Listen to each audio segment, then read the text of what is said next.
Hey everybody, welcome. It's Ace. Here we are with another lovely episode of the Things We Love, where we talk about the best parts of video games and the wonderful journeys that we can go on with. I'm Ace, and today we are here to talk about Clair Obscur, Expedition 33. So, without further ado, let's get started.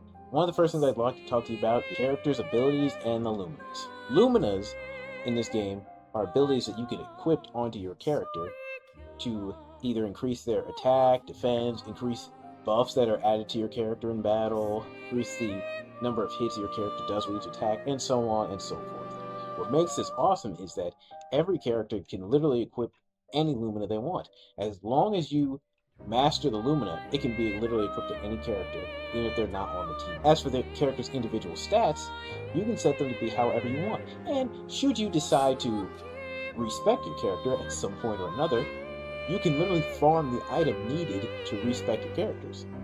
So you can make them either as strong or as defensive as you wish them to be. I like that because a lot of games that I play with this kind of idea, the respec items that they give you are in far less frequent amounts, so you don't really have the freedom to keep trying new ideas should the idea you have don't work.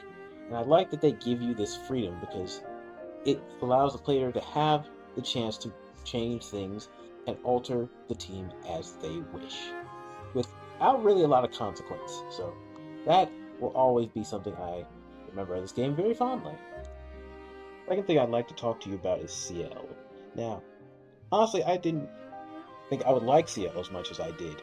I honestly preferred Lune at the start of the story, but as the game went on, CL's story and her growth through the game really just made her probably my favorite character in the game. Also, spoiler in effect for CL's story because there's a lot to go along with it, so I'll give you guys a few seconds if you would like to skip ahead to the next section, or do so as the timestamp will be on the screen. Also, if you enjoyed the video so far, make sure you like and subscribe for more. Okay, here we go. So, CL used to be a farmer with her husband, who was a teacher, and her life was fine. That is, until at some point her husband dies, ends up washing up on the shore.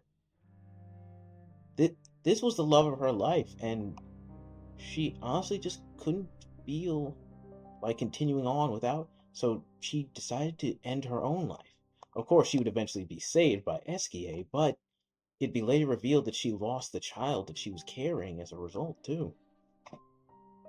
This would end up hurting her greatly, but it's through this experience that she would eventually decide to try and refocus herself and put her energy into teaching, specifically at the school that her husband had volunteered at for a while. And it's during this whole time that she learned to come to terms with death as just an inevitability. As, sure, people in this universe die from getting demolished or, Thanos snap, but death is also just something that happens, and it's this experience that allows her to come to terms with it. And I think that's what makes her one of the better characters in this game, because a lot of the other characters are not good at accepting death as just something that happens.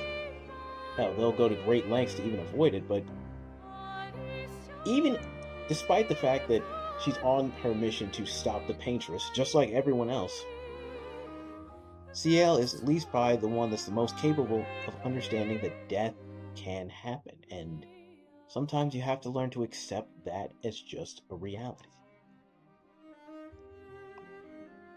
And the fact that probably one of the most optimistic characters in this game is hiding such pain behind their eyes and still pushing forward despite all of this is honestly what really made CL stick out to me as a character and why I honestly love having her on the team. Also, her sides are fucking cool.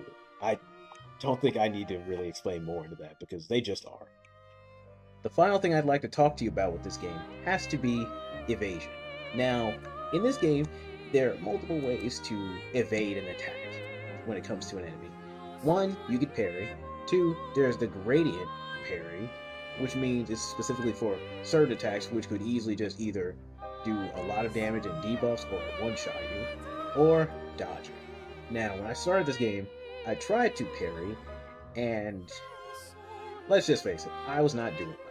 There got to a point in the game where I could not have the reaction speed necessary to dodge certain attacks, and it was costing me greatly. But thankfully, that's not the only option the game gives you. When I decided to give up parrying, especially for like the long combo attacks, I turned to dodging, and dodging honestly worked out rather well. Now, sure, I wouldn't obviously be getting a lot of the counterattacks in because I decided to switch to dodging, but what made up for it is the fact that I was actually surviving in fights longer doing it this way. And I'm glad the game gave you the option for this. Because if this was another type of game, they would have just told you to get good at the parry and just deal with it. Like, I remember during my Liza P playthrough, I was terrible at parrying, and a lot of times that was costing me greatly. Sure, I could dodge, but I was still more getting killed that way. So here, I've just had a better time, and the fact that the game gives you the option to try dodging if you really wanted to really just warms my heart, because I like that there's at least an option to try something else. But hey, that's just me. What did you guys enjoy about your adventure with Clair Obscur? Let me know down in the comments below. I'd love to hear what you have to say about this, because I could talk about this game forever. One little bonus thing I'd like to say, though, is this game's $50. Like, a lot of games today are like 70 to, God forbid, 80, with certain games coming out now. The fact that this game is as good as it is, and is only $50, shows how much care and love that the creators put into making and putting this game out. And having creators do something like that will always mean the most to me when it comes to buying games. But other than that, if you'd like to see more awesome stuff like this, or you'd like to catch us live, check us out on YouTube for our live streams Monday through Wednesday, or whatever other videos we got coming out. So, until the next time I see you, I've been Ace. Thanks for watching, and I'll see you later. Bye.